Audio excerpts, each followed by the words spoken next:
नमस्कार दोस्तों। सोमवार की दोपहर दोपहर और मार्केट अच्छा चालू स्टार्ट हुआ था, लेकिन वापस वो टाई टाई फिश हो गया। और अब जब मैं रिकॉर्ड कर रहा हूँ 60 पॉइंट्स नीचे है। बहुत सारे रीजन है जिसकी वजह से मार्केट गिर रहा है। और खास करके जो रिसेंटली डेवलपमेंट और वीकेंड में तो जो डेवलपमेंट हुए, जो ट्रम्प और जेलेंस्की के बीच में हुआ था, तो वो भी उसका बहुत ही इम्प्लीकेशन बड़ा आता है। मैं क्या कर रहा हूँ कि आज अब लोग है ना, सिर्फ ये तीन स्टॉक के बारे में बात करेंगे: भारत डायनामिक्स, मटा टेक्नोलॉजीज और पारस डिफेंस, क्योंकि ये थर्ड वीडियो है अपने डिफेंस सीरीज का। अगर आप नए आए हो तो गाइस, हमने आगे काफी सारे वीडियोस रिलीज किए, जहां मैंने रिन्यूएबल की एक पूरी 3 वीडियो की सीरीज बनाई है। इवन रेलवेज की 3 वीडियो की सीरीज बनाई है। आप जाके देखिए, क्योंकि ये जो भी ट्रेंडिंग स्टॉक है उसमें आगे क्या करना है आपको पता चलेगा। Do go and check it out. और आज हम लोग ये तीसरा और लास्ट वीडियो है। कल यस्टरडे हमने HAL और BL उसमें बात की, उससे पहले कोचिंग शिपयार्ड मैजागॉन उसके बारे में भी बात की थी। तो थर्ड वीडियो के में ये कवर कर रहे हैं आज। और एक बड़ा टॉपिक है जो मैं डिस्कस करना चाहता हूँ कि ट्रम्प की पॉलिसी का क्या बड़ा इम्पैक्ट आएगा। लेकिन इसके साथ मैं क्लब नहीं कर रहा हूँ, क्योंकि अगर मैं वो बोलने बैठा तो 20 मिनट और लग जाएंगे। लेकिन वो बहुत ही इंपॉर्टेंट वीडियो होगा जो मैं इस वीडियो के बाद रिलीज करने वाला हूँ, 1-2 घंटे बाद। और आप जरूर देखिएगा, क्योंकि इंडियन मार्केट का इम्प्लीकेशन होगा इन सब पॉलिसी जो हो रहा है। क्योंकि तीन ग्रुप बन गए हैं, एक है US, एक है रशिया और एक है यूरोप। ओके, यूक्रेन तो यूरोप की तरफ ज्यादा है अभी। तो लेकिन इसका इम्पैक्ट क्या आएगा और इंडियन मार्केट, तो वो बात करूंगा, तो वो नेक्स्ट वीडियो में कर देंगे। चले अभी हम लोग डिफेंस स्टॉक्स के बारे में बात करते हैं। तो जैसे भारत डायनामिक्स, मटार और पारस, ऑफ कोर्स ये स्टॉक्स काफी कहते हैं ना कि लाइमलाइट में रहे। इसमें से भारत डायनामिक्स ने कह सकते हैं 55-60% से CAGR रिटर्न दिया है कुछ सालों में। लेकिन मटार और पारस ने लिटरली स्ट्रगल किया है। तो उसके क्या रीजन है थोड़ा समझते हैं। क्योंकि देखो, अगर हम लोग 2020 की बात करें, 2020 से पहले ना इतना वो था नहीं। नो, ये जो डिफेंस कंपनीज थी, ठीक था। यानी 50% तो उनको ना, जो भी ऑर्डर नए आते थे, ऑर्डर्स देने होते, वो बाहर ही चले जाते थे। और यहाँ जो भी ऑर्डर्स मिलते वो इतने बड़े नहीं थे। एग्जीक्यूशन में डिले था, फिर कह सकते हैं कि ना, इतनी एफिशिएंसी नहीं थी और प्रॉफिटेबिलिटी भी इतनी नहीं थी, इसलिए ये कोई भी कंपनीज लाइमलाइट में नहीं थी। लेकिन 2020 से जब आत्मनिर्भर भारत, मेक इन इंडिया की बात हुई, तभी से इनको कॉन्ट्रैक्ट मिलने चालू हुए।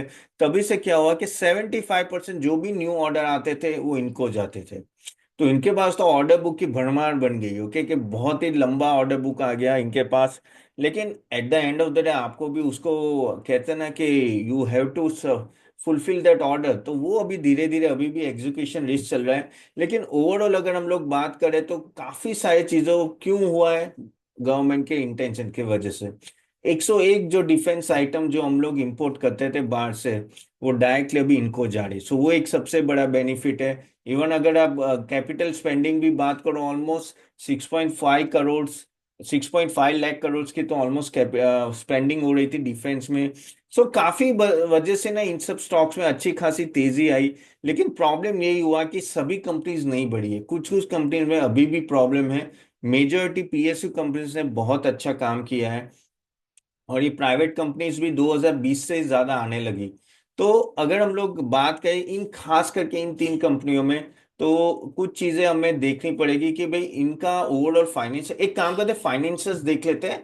फिर हम लोग क्या करेंगे, बात करेंगे कि इन सब स्टॉक्स में क्या प्रॉब्लम आई, खास करके मटा टेक्नोलॉजीज और पारस डिफेंस में क्या प्रॉब्लम आया, क्यों इतना गिर गए ये दोनों स्टॉक। और दूसरा हम लोग बताएंगे कि मैं बताऊंगा कि आपको यहां से क्या देखना पड़ेगा और क्या ट्रिगर आने चाहिए, तब जाके ये तीन कंपनी वापस भागेगी। ओके, तो चले पहले एक काम करते हैं, फाइनेंशियल्स देख लेते हैं। बाय द वे, अगर आपने अभी तक हमारा वीडियो को लाइक और शेयर नहीं किया तो please do it every time I make this video, and do subscribe to our channel. Okay, तो चले बात करते हैं भारत डायनामिक्स।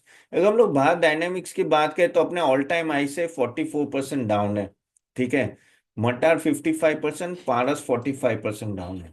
ओके, लेकिन पी की अगर बात करें तो अभी भी तीनों के पी अच्छे खासे ऊपर है। जबकि आप देखो, 5 साल का पी 27 से तो ऑलमोस्ट डबल से ऊपर है। अगर मटार की बात करें तो मटार का 57 है, तो वो 89 अभी भी बहुत काफी हाई है। एक थोड़ा ईपीएस भी डाउन हो गया, इसके वजह से भी एक हाई है इसका। इवन अगर हम लोग बात करें पारस डिफेंस, उसका 57 है और अभी भी 70 का पी है, तो सॉरी 85 का पी था, तो अभी 70 है, तो उसका थोड़ा कह सके 5 साल से नीचे आया है। और मटर का अभी भी आई है 5 साल से। सो ओवरऑल ये लोग कंपनीज अभी भी अच्छे खासे वैल्यूएशन में ट्रेड कर रही है। अब बात करते हैं कि क्या इन लोगों ने उस तरह से ग्रोथ किया, क्या उनका, अगर हम लोग बात करें तो उनका प्रॉफिटेबिलिटी कैसा है, तो भारत डायनेमिक्स की बात करें तो सेल्स 7% से ग्रो हुआ है, लेकिन प्रॉफिट ग्रोथ 33% से 3 साल का एवरेज है, विच इज गुड। ओके, मटार का 23 है, लेकिन प्रॉफिट ग्रोथ बहुत ही कम है, यहाँ एक दिक्कत आई थी मटार को। और डिफेंस, पारस डिफेंस का 20 है और 24, डिसेंट है, डिसेंट है। ओके, लेकिन जब हम लोग बात करते हैं कि 3 साल का रिटर्न कैसे, तो इसने अच्छा दिया है मटार, सॉरी भारत डायनेमिक्स ने 65, लेकिन यहाँ देखिए ये मैं बोल रहा था, 3 साल का रिटर्न मटार ने दिया ही नहीं है, -11 है, जबकि डिफेंस में इतनी बड़ी रैली आई थी, करेक्ट। इवन अगर पारस की बात करो तो वो ऑलमोस्ट 12% है। तो ये चीज क्यों हुई, और ओवरऑल अगर मैं रेशियोज भी देखो तो ठीक, यानी मटार और पारस के इतने सही नहीं है, भारत डायनामिक्स के तो बहुत ही सही है। इन तीनों कंपनी में अगर आप फंडामेंटली भी देखो तो भारत डायनामिक्स ठीक ठाक लग रहा है ओवरऑल, जिस तरह से इसने परफॉर्म किया है, able to know bring up the, कहते हैं ना ऑर्डर बुक भी बढ़ी है। तो थोड़ा भी एक काम कर लेते, थोड़ा ऑर्डर बुक और वो सब की बात करते हैं तो आपको थोड़ा और डिटेल में पता चलेगी। एंड ओवरऑल ये स्टॉक्स अच्छे खासे गिर चुके हैं, तो उसमें तो कोई डाउट नहीं, लेकिन यहाँ से ऑर्डर बुक क्या लग रहा है वो देखना बहुत ही जरूरी है। So talking about order book, हम लोग देखें ना तो बीडीएल की, भारत डायनेमिक्स की 8 टाइम्स ऑर्डर बुक है जो इनका साल का टर्नओवर है, जबकि पारस की 3.3 टाइम्स है, मटार की 1.8 टाइम्स है। ओके, सो इससे पता चलता है कि सबसे पोजिशनल अच्छा है तो वो भारत डायनेमिक्स है, 8 टाइम्स, यानी बहुत अच्छी खासी ऑर्डर बुक हुई। लेकिन यहां से भी अगर आप देखो तो उनकी ऑर्डर बुक ऑफकोर्स गवर्नमेंट से आई है। अगर पिछले ऑर्डर बुक की बात करें तो पिछले 6 साल में पहले 4 गुना ऑर्डर बुक थी, अभी 8 गुना हो गई। ओके, सिमिलरली पारस के भी ऑलमोस्ट डबल से ज्यादा हो गई 6 साल में, मटार की भी डबल हुई है। लेकिन तो भी ऑपरेशनल इश्यूज काफी आए पारस और मटार में। That is what is the problem, execution देखो, जितना बड़ा ऑर्डर बुक होगा तो अगर आपकी एग्जीक्यूशन कैपेसिटी सही होनी चाहिए, नहीं तो वो स्टॉक प्राइस में रिफ्लेक्ट नहीं होगा। तो पहले चलो समझ लेते हैं कि इन सब कंपनियों को इश्यू क्या हुआ, खास करके मटार, मटार ने क्यों नेगेटिव ग्रोथ दिया। तो सबसे पहली बात है ना, हम लोग कहते हैं ना कि भाई मैनेजमेंट क्या देता है कमेंट्री, उसको हमेशा ध्यान से देखो। अगर मटार की बात करें तो मटार ने बोला था कि भाई हम लोग 45 से 50% से फाइनेंशियल 24 में ग्रोथ करेंगे, और उनका आया 20% से कम, जो इंडस्ट्री को या एनालिस्ट को बिल्कुल अच्छा नहीं लगा। मार्केट पार्टिसिपेंट चाहते कि भाई आप गाइडेंस दो तो सही दो, हवा में नहीं देनी है। वो हवा में दोगे और स्टॉक प्राइस ऊपर जाएगा, और फिर आपका उतना आएगा तो स्टॉक प्राइस धड़ाम करके गया, उसमें रिटेल इन्वेस्टर फंस जाते हैं, और मटार में बहुत फंसे। ओके, और उसके वजह से वो बहुत स्टॉक गिरा। अगेन उनका प्रॉब्लम एक ही है कि इनका जो 70% ऑफ जो ऑर्डर बुक है ना, वो ब्लूम एनर्जी से आता है, ब्लूम एनर्जी, और उसके वजह से वहां अगर ऑर्डर बुक कम हुआ तो यहाँ प्रॉब्लम होगा, तो ओवर कंसंट्रेशन रिस्क हो जाता है। इसलिए कभी भी आप देखो कि आपका जहां भी ऑर्डर मीन सप्लाई करते हो अपने गुड्स एंड वो, तो क्या एक ही क्लाइंट को कर रहे हो। अगर एक ही क्लाइंट या कुछ ही क्लाइंट, दो या तीन, ज्यादा कंसंट्रेशन होता है तो वहां दिक्कत ही दिक्कत होती है। तो ये चीज ब्लूम एनर्जी का, मटा को प्रॉब्लम आई। इवन अगर हम लोग मैनेजमेंट स्टेक की बात करें तो वो 50% से 36% हो गया। अब मैनेजमेंट क्यों निकल रहा है वो भी एक बड़ा डाउट है। सिमिलरली कैश कन्वर्जन बहुत ही वीक रहा। So at the end of the day अगर ऑपरेटिंग प्रॉफिट वो कैश फ्लो में अगर कन्वर्ट नहीं होता तो कंपनी के लिए बड़ा प्रॉब्लम है। तो ये सब इशू के वजह से ना मटा ने परफॉर्म नहीं किया। अगर हम लोग फिर पारस की बात करें कि पारस में क्या हुआ था, पारस क्यों इतना, पारस भी जब आया था ना भाई साहब आईपीओ के बाद क्या भागा है, क्या भागा है। लेकिन उसके बाद उसका जो जिस तरह से परफॉर्मेंस है वो उस लेवल का परफॉर्मेंस नहीं है। ठीक है, तो पारस भी एक, आपको पता है कि कैपिटल इंटेंसिव टेक्नोलॉजी बिजनेस में है, तो उनका हाई रिसीवेबल इन्वेंटरी साइकिल्स है। ठीक है, तो अभी उन्होंने पैसे कम करे तो वर्किंग कैपिटल नहीं था, तो 200 करोड़ का क्यूआईपी भी अक्टूबर 24 में किया, सो दैट लिक्विडिटी आए। अगेन उनका जो एक्सपेंशन था ड्रोन्स एंड स्मॉल आर्म्स में, जैसे लाइट मशीन गन्स और मैन्युफैक्चरिंग लाइसेंस का, वो आ तो गया है लेकिन अभी फुल स्केल में आया नहीं है ऑपरेशन में। उसके वजह से वहां भी रेवेन्यू में प्रॉब्लम आ रही है। अगर हम लोग बात करें डिफेंस ऑप्टिक और इलेक्ट्रॉनिक्स में भी, अभी अर्ली फेजेस में वहां भी उस तरह से जा नहीं पा रहे। अगर हम लोग इन्वेंट्री की बात करें तो वो बेसिकली वहां भी एक इशू है कि मैनेजमेंट तो बोल रहे कि भाई 30% एनुअल ग्रोथ करेंगे हम लोग, लेकिन वही होता है कि इन्वेस्टर कम्युनिटी समझती है कि भाई आपने आगे भी पहले ग्रोथ नहीं किया तो हम लोग कैसे विश्वास करें कि यहां से भी आप उस तरह से ग्रो करेंगे। और वो स्केप्टिकल काफी है, और इसलिए इनकंसिस्टेंट अर्निंग परफॉर्मेंस की वजह से आपको फिर वो प्रीमियम नहीं मिलता। देखो ये बहुत ही इंपॉर्टेंट है, कैसे ट्रेंड, ट्रेंड देखो जो बोलता है वैसे होता है। ओके, जैसे डिक्सन, वो भी उसका भी बहुत हाई वैल्यूएशन है, टेंट का भी है, लेकिन वो जो गाइडेंस देते हैं उस तरह से आता है, इससे तभी मार्केट को विश्वास आएगा। अगर आप गाइडेंस दोगे जैसे मटार में हो और पारस में, और अगर उस तरह से ग्रो नहीं करोगे, तो मार्केट आपका पी रेशियो को डिग्रेड कर देगा, और वही प्रॉब्लम हो रहा है। सो बेसिकली उनका जो एग्जीक्यूशन है उस तरह से नहीं हो रहा है। ऑर्डर बुक होगा ना, नहीं बोल रहा हूँ, लेकिन क्या एग्जीक्यूशन उस तरह से हो रहा है, that is the most important thing you have to check. अभी बीडीएल की बात करें, बीडीएल इतना भी नहीं गिरा है, लेकिन ओवरऑल अभी तो सभी गिरे हैं, लेकिन तो भी डिसेंट रिटर्न दिया है ऐसे 3-5 साल में। लेकिन उनका मेन प्रॉब्लम आया था Q1 FY25 में, जब उनका 35% से year on year sales degrowth हुआ था, और उनका इबिटा लॉस ऑलमोस्ट 52 करोड़ था। वहां एक उनको दिक्कत आई कि इनका प्रॉब्लम यही है कि 8 गुना, जैसे मैंने बोला कि 8 गुना ऑर्डर बुक है, लेकिन एग्जीक्यूशन उस तरह से नहीं है, एग्जीक्यूशन में काफी डिले है।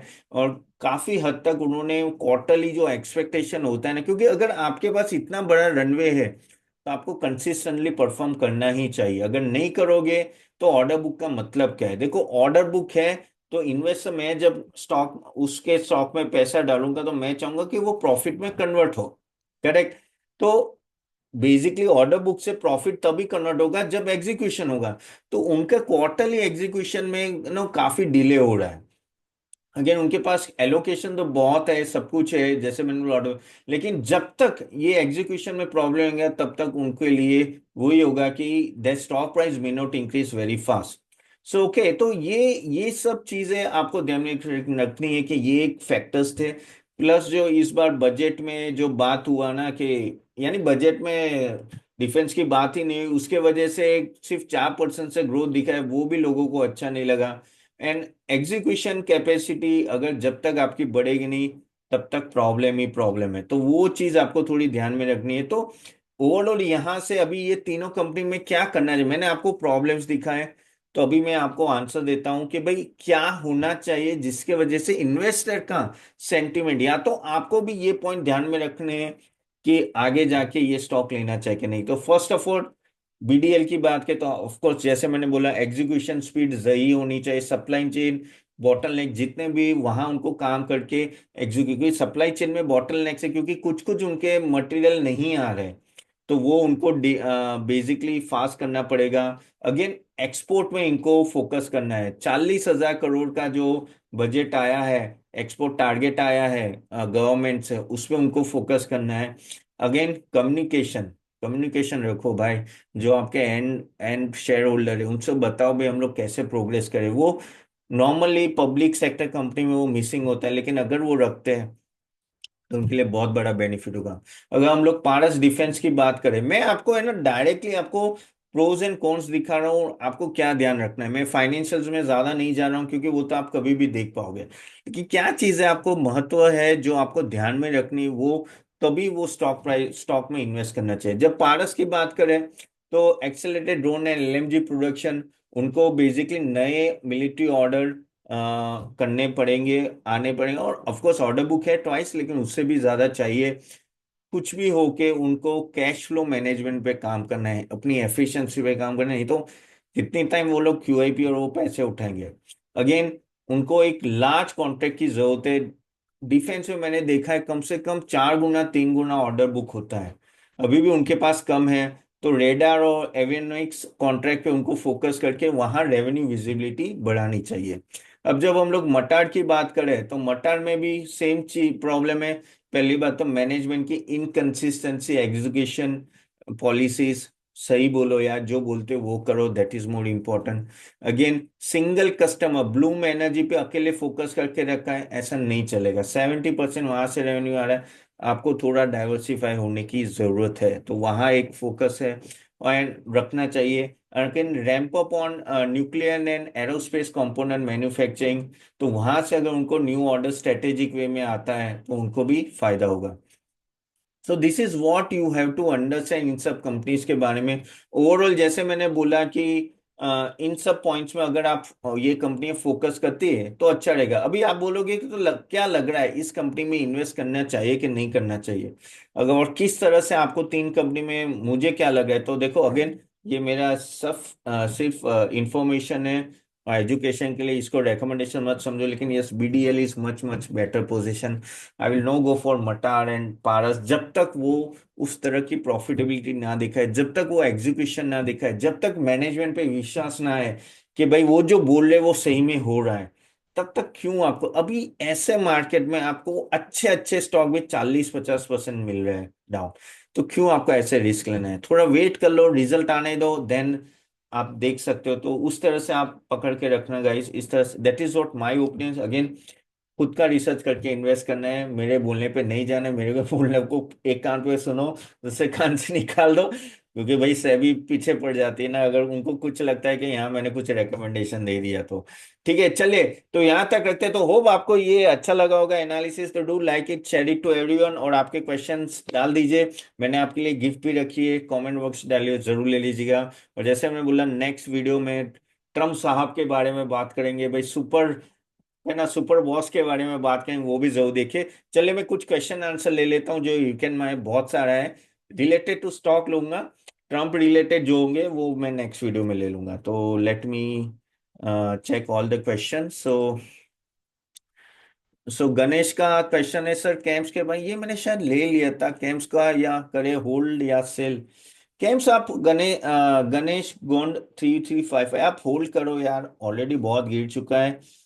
ये अभी थोड़ा क्या होता है कि मार्केट ओरिएंटेड इंस्ट्रू कंपनीज होती है, तो मार्केट गिरेगा तो ये भी गिरेंगे, तो वही ये म्यूचुअल फंड में थोड़ी कम एसआईपी आती है तो इनका डायरेक्ट इम्पैक्ट है, तो लेकिन अभी रुक जाइए। टैंक B2 जो बोले कि 17,000 तक जाएगा इंडेक्स भाई, आई डोंट नो। 17,000 तो बहुत ही नीचे हो गया, पर क्या पता है यार, हमें कहाँ पता था कि हम लोग 22,000 तक भी पहुंच जाएंगे ना, सबको लगा था कि 23,000 से नीचे तो नहीं जाएंगे, हाँ गए हम लोग। कुछ भी हो सकता है, आज भी मार्केट डाउन है। 17,000 थोड़ा ज्यादा लग रहा है, लेकिन 21,000 तक तो दिख जाता है कि लिखेगा, तो देखते हैं क्या होता है। भाई ना आए तो अच्छा है, क्योंकि सबके हालात, पोर्टफोलियो की हालत बहुत ही टाइट है, बहुत ही खराब है। होपफुली ऐसा ना हो। Okay, Dixit Anjan 3998, sir new video on RVNL please do sir. अरे मेरे भाई आरवीएनएल पे मैंने बना दिया है दीक्षित जी, जैसे मैंने बोला कि मैंने 3 वीडियो रिन्यूएबल्स पे बना है। ठीक है, 3 वीडियोस मैंने रेलवे पे बनाए, उसमें रेलवे का सबसे पहले वीडियो में मैंने आरवीएनएल लिया है। अब कौन सी तारीख का है आप देख लो, मेरे पिछले 5-6 वीडियो में होगा वो, तो आप जाके देख लो। तो उसमें आपको दीक्षित जी आपको अपना आंसर मिल जाएगा। ओके, मुजामिल D1C, भाई टीटागरा पे इन्वेस्ट करूँ क्या जुपिटर वैगन पे, थोड़ा गाइडेंस कर दे यार। यार देखो, टीटागरा जुपिटर दोनों, और तीसरा कौन था मुझे याद नहीं आ रहा है, टीटागरा था, जुपिटर था, और टैक्स मैको रेल, हाँ तीनों पे मुझे ठीक ठाक लगे यार। साला गिर बहुत गए, बहुत गए तो थोड़ा डर तो लगता है, सबको लगता है यार। तो डर से याद है, कल ही माउंटेन ड्यू पिया था, बट एनीवेज वो एड याद आ गई, बट सॉरी बैड जोक। लेकिन टीटागरा मुझे ठीक लग रहा है, ठीक लग रहा है, अगर जाना ही है तो टीटागरा मुझे थोड़ा ज्यादा ठीक लग रहा है ऑनेस्टली जुपिटर से भी। Again it's your choice, take do your own analysis before investing, but yes मुझे टीटागरा थोड़ा ज्यादा ठीक लग रहा है। ओके, बाकी सब ट्रंक पे क्वेश्चन है, मैं नेक्स्ट टाइम ले लूंगा। ओके, हाँ, अजय अरोड़ा सर, मेरे पास कोचिंग शिपयार्ड है 2510 पर पीस 2 सेंटी, मैंने अपना ऑलमोस्ट सारा पैसा एक ही शेयर में क्यों भाई अजय जी, ऐसा क्यों कर रहे हो? एवरेज भी कर चुका हूँ अब। नहीं नहीं नहीं नहीं, अभी पे सेल। पर अगर मैं इससे 20 पे सेल कर तो मुझे मिनिमम और मैक्सिमम कितना वेट करना पड़ेगा? प्राइस 2500 तक आने तक कितना? यार देखो, अभी कोचिंग शिपयार्ड में देखो तो आज का भाव क्या है। यार तूने कौन से भाव पे लिया था बॉस? अभी तो 1200 चल रहा है यार। डाउट लग रहा है यार मुझे तो बहुत, अजय जी बहुत टाइम लगे। और आप ऐसी ऐसी गलती मत करो यार, इतने सारे शेयर्स वो भी बहुत ही ज्यादा ले लिए आपने। और मेरे हिसाब से ना इसको टाइम लगेगा, इसको अच्छा खासा टाइम लगेगा कोचिंग शिपयार्ड को बढ़ने में। और मैंने जैसे आई थिंक उस टाइम पे मैंने तीन कंपनियां कर, गार्डन रीच, कोचिंग शिपयार्ड और मैजागन। कोचिंग शिपयार्ड के पास मैक्सिमम ऑर्डर बुक पेंडिंग है, I think if I am not wrong 8 times 9 times का। और उनका एग्जीक्यूशन का बड़ा प्रॉब्लम आ रहा है। ऑर्डर बुक का प्रॉब्लम नहीं है, एग्जीक्यूशन में जब तक आएगा नहीं तब तक ये स्टॉक बढ़ेगा नहीं। इसको टाइम लगेगा यार, इसको टाइम लगेगा। और आपके लिए लंबा, मुझे पेशेंस रखना पड़ेगा आपको। हाँ, यहाँ से क्योंकि क्या हो रहा है मैं बताऊं कि ऐसे सब स्टॉक में जब लोग इन्वेस्ट करते हैं ना, और फिर उनको इनको हिसाब से रिटर्न दिखते नहीं ना, तो हर एक लेवल पे सेल करना लगते हैं, ऊपर आते हैं सेल करते हैं। कुछ लोग मार्जिन ट्रिगर हो जाता है, कुछ लोग पक गए होते हैं, तो हर एक लेवल पे ऊपर आते हैं ये स्टॉक वापिस सेलिंग प्रेशर आता है। मेरे हिसाब से इसको काफी टाइम लगेगा, but please don't do this type of over allocation in one stock. Okay. बाकी सब ट्रम्प के क्वेश्चन है, मैं नेक्स्ट टाइम ले लूंगा नेक्स्ट वीडियो में। भानु प्रताप बोले after the deal of scrap of fighter plane F-35 from USA, scrap fighter at high, India will have no money to bill own car. हाँ, वो HL के बाद। हाँ भानु प्रताप, मैं मानता हूँ ये आर्म ट्विस्टिंग ही था एक तरह से भाई, कॉम्पनसेशन था यूएस को खुश रखने के लिए। अब यही हो रहा है अभी। ट्रम्प सीरियसली सुपर पावर, यानी कहते हैं सुपर बॉस बन रहे हैं यहाँ। Okay. Bhanu Pratap, mutual fund and DI will trouble as they are doing purchase under pressure. अब सही बोल, मानो भाई, अब क्या होता है कि कोई भी फंड मैनेजर होता है ना, उनके पास इतना बड़ा पैसा आ गया है, SIP तो चल रही है, पैसा क्या करेगा, उनको इन्वेस्ट करना ही पड़ेगा। और देखो ये जो फंड मैनेजर होते हैं ना, एम्प्लॉयज होते हैं, उसको क्या है, वो तो बटन दबा देगा, पैसा तो आपका है। लेकिन एट मुझे ऐसा, लेकिन 3-5 साल का अगर व्यू देखते हो तो ये सब कमा लेंगे जो भी इन्वेस्ट कर रहे हो तो। ठीक है यार, नीचे के भाव में ले रहे, कोई तो लेना चाहिए, नहीं तो मार्केट 40% 30% से गिर जाएगा। DI ने बचा के रखा है, आपने देखा शुक्रवार का क्या था सेलिंग? 11,500 करोड़, 11,500 करोड़ का सेलिंग होता है तो आप सोचो क्या होता है, बहुत बड़ा प्रॉब्लम होता है। तो DI ने सामने पूरा कॉम्पनसेट किया है, तो of course they have to buy, there is no option to, but over the years I think it will be a better position. Okay, please do not rely on this government projections. एक government projection तो अपने नीति आयोग ने बोल दिया है कि भाई 22 साल में हम लोग 2037 तक हम लोग, 25 साल में 2037 तक हम लोग $30 ट्रिलियन की इकोनॉमी बन जाएंगे, सॉरी 22 साल में। तो यहाँ से 10 गुना तो। अब क्या होता है कि मार्केट भी होप ढूंढता रहता है कि हाँ चलो इतने बड़े हो गए तो कल उठ के हम लोग भी कमाएंगे, तो गलत बात नहीं है। और इकोनॉमी बढ़ेगी, धीरे धीरे बढ़ेगी, उसमें कोई डाउट नहीं है। वो ये है कि कितने तेज से बढ़ेगी वही देखना रहेगा अपने को। ओके। सर, मेजागोन डिस्कस कीजिए। तो मेजागोन मैंने उसमें तो मैंने कल के परसों के वीडियो में, या कल के, नहीं 2 दिन के पहले वीडियो में डिस्कस किया हुआ है। ओके। चलिए, आई थिंक बस यहाँ तक रखते हैं। एंड 1 मिनट, एक और क्वेश्चन था Vinod Pasikar sir, this company to large order in the category, they no need to have budgetary allocation. बात सही है।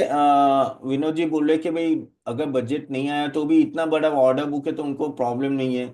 लेकिन सेंटीमेंट का प्रॉब्लम आ जाता है विनोद जी, मार्केट एक सेंटीमेंट पे चलता है, उनको लगेगा कि चलो यार अभी चाम खत्म हो गया डिफेंस में, तो कोई आके बाय नहीं करेगा, और तब आपका पी रेशियो जो इतना हाई वैल्यू है ना वो डिक्रीज होगा। आपका EPS तो धीरे धीरे बढ़ेगा, उसमें कोई डाउट नहीं, लेकिन पी रेशियो अगर बहुत ही जल्दी डिग्रेड होगा तो आपके स्टॉक प्राइस करेक्ट होंगे, तो यही प्रॉब्लम आती है इन सब में।